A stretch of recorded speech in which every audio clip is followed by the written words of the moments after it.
ಏನು ಅನಿಸ್ತಿದೆ? ತುಂಬ ಖುಷಿಯಾಗಿದೆ. ಇದ್ರ ಜೊತೆ ನಮ್ಮ ಜವಾಬ್ದಾರಿ ಕೂಡ ಹೆಚ್ಚಿಗಾಗಿದೆ.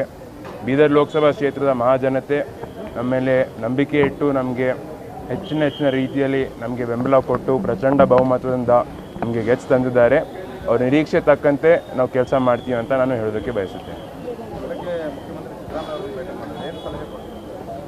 ಸಿದ್ದರಾಮಯ್ಯ ಸರ್ ಅವರು ಕೂಡ ಅದೇ ಹೇಳಿದರು, ಈ ಅತ್ಯಂತ ಕಿರಿಯ ವಯಸ್ಸಿನ ಸಂಸದರಾಗಿದ್ದೀರಿ, ಒಳ್ಳೆ ರೀತಿಯಲ್ಲಿ ಕೆಲಸ ಮಾಡಿರಿ, ಒಳ್ಳೆ ರೀತಿಯಲ್ಲಿ ಓದ್ರಿ, ಸ್ಟಡಿ ಮಾಡಿರಿ, ಡೈಲಿ 1 ತಾಸು 2 ತಾಸು ಏನಿದೆ ಇದೆಲ್ಲ ಓದ್ಕೋತಾ ಹೋಗಿ ಒಳ್ಳೆ ರೀತಿಯಲ್ಲಿ ಕೆಲಸ ಮಾಡಿರಿ, ಜನ ಸೇವೆ ಮಾಡಿರಿ, ಹಗಲ ರಾತ್ರಿ ನೀವು ದುಡೀರಿ ಅಂತ ನಮಗೆ ಸಲಹೆ ಕೊಟ್ಟಿದ್ದಾರೆ. ಏನು ಅನಿಸ್ತಿದೆ? ತುಂಬ ಖುಷಿಯಾಗಿದೆ. ಇದ್ರ ಜೊತೆ ನಮ್ಮ ಜವಾಬ್ದಾರಿ ಕೂಡ ಹೆಚ್ಚಿಗಾಗಿದೆ.